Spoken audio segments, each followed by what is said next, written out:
A blessed good day to all of you this day after the election.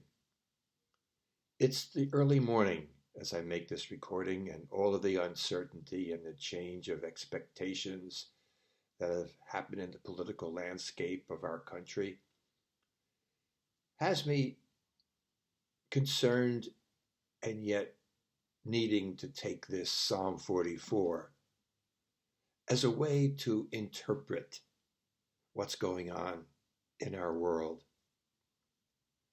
I always like to follow the phases of the moon. This morning, in a clear, beautiful morning, I looked up and saw the waning moon high in the sky as it moved closer and closer to the sun, and another new month in about 10 days or so. It's a sign of God's faithfulness. This world that we live in is fraught with all kinds of conflicting values, emotions, issues of selfishness, lack of care for others. And yet, in the midst of that, there are also many heroes, even those that have lost.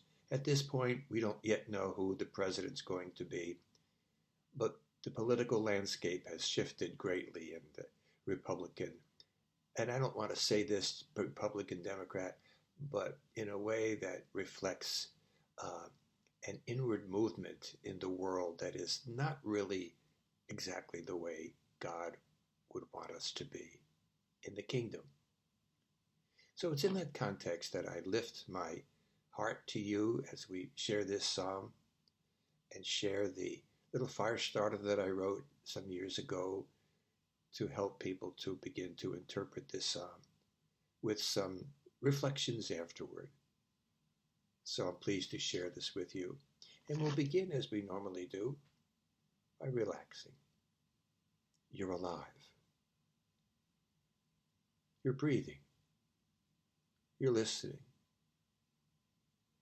Feel the silence that's all around you and within you, even though there might be incidental noise on the outside and incidental noise in quotes on the inside. We step back, we pause, and we become quiet.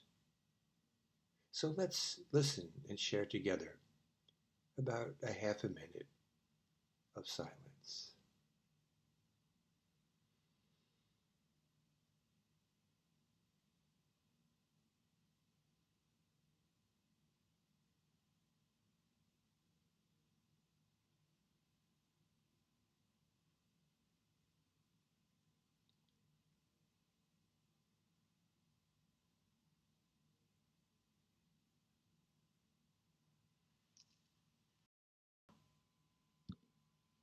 Here now is the fire starter designed for children and for families. It's entitled Love for Suffering Children. A wonderful thing about the Bible, when we're reading quietly, God gives us a feeling of how what we're reading reminds us of something about our own lives. With this psalm, for example, you and I are joining millions of people who have prayed this psalm for thousands of years. They found hope for themselves when their suffering was so great. The psalm reminds me of a movie I saw that tells the story of some of the thousands of children who leave their homes in Central America. It's called Which Way Home? The children ride on tops of freight trains, anxious to make it to a border crossing to the United States. Many die along the way, falling off the trains to be crushed by the great wheels of the train. Pray this psalm for all the suffering children in the world. You'll grow in love and compassion. Here now, Psalm 44. We have heard with our ears, O God, our ancestors have told us what deeds you performed in their days, in the days of old. You with your own hand drove out the nations, but them you planted, You afflicted the peoples, but them you set free. For not by their own sword did they win the land, nor did their own arm give them victory, but your right hand and your arm, and the light of your countenance, for you delighted in them. You are my King and my God. You command victories for Jacob. Through you we push down our foes. Through your name we tread down our assailants. For not in my bow do I trust, nor can my sword save me. But you have saved us from our foes, and have put to confusion those who hate us. In God we have boasted continually, and we will give thanks to your name forever. Yet you have rejected us and abased us, and have not gone out with our armies. You made us turn back from the foe, and our enemies have gotten spoil. You have made us like sheep for slaughter, and have scattered us among the nations. You have sold your people for a trifle, demanding no high price for them. You have made us the taunt of our neighbors, the derision and scorn of those around us. You have made us a byword among the nations, a laughingstock among the peoples. All day long my disgrace is before me, and shame has covered my face at the words of the taunters and revilers, at the sight of the enemy and the avenger. All this has come upon us, yet we have not forgotten you, or been false to your covenant. Our heart has not turned back, nor have our steps departed from your way. Yet you have broken us in the haunt of jackals, and covered us with deep darkness. If we had forgotten the name of our God, or spread out our hands to a strange God, would not God discover this? For he knows the secrets of the heart. Because of you, we are being killed all day long, and accounted as sheep for the slaughter. Rouse yourself. Why do you sleep, O Lord? Awake. Do not cast us off forever. Why do you hide your face? Why do you forget our affliction and oppression?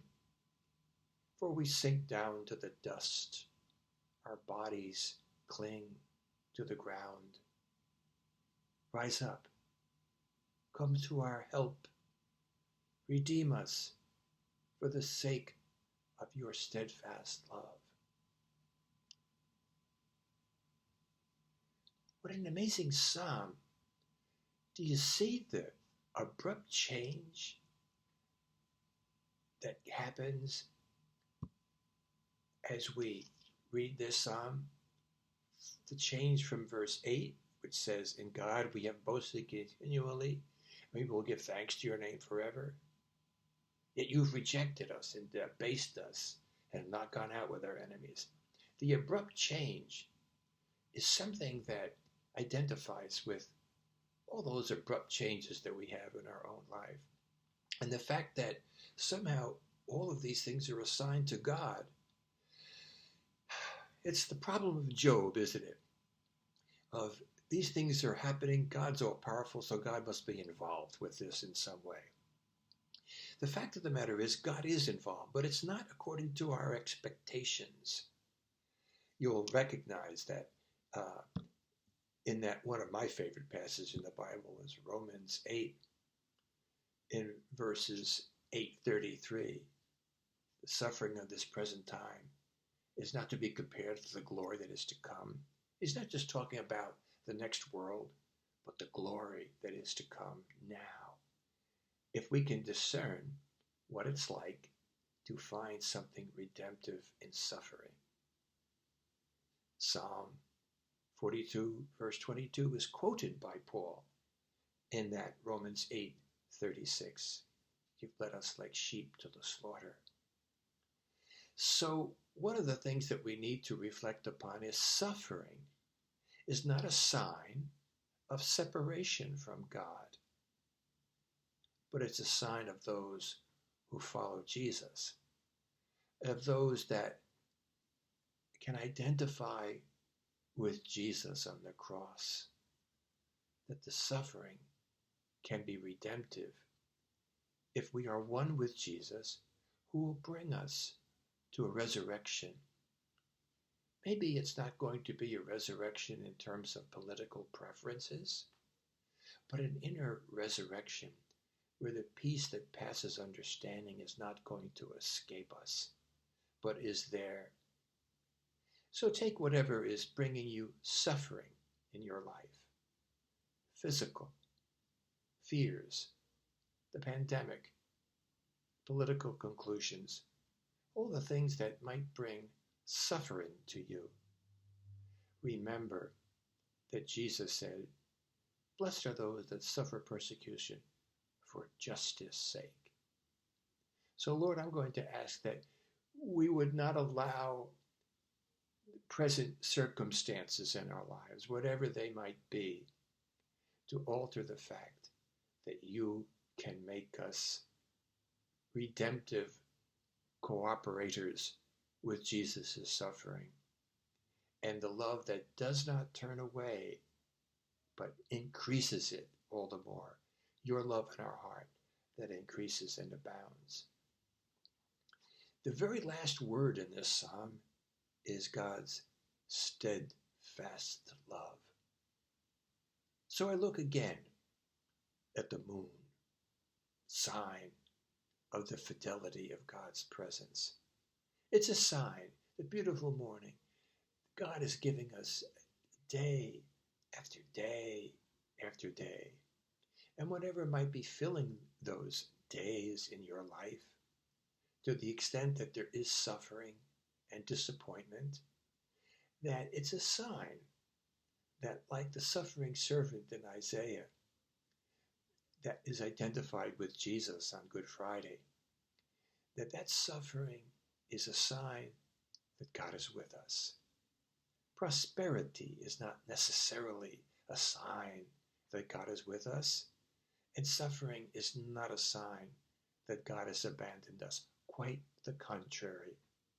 So may this psalm, and whatever you're experiencing today at noontime, whatever results are coming in with regard to the election, let's just place our hope in the one King of the universe, Jesus, who reigns over this world, and teach us to remember that indeed this is my Father's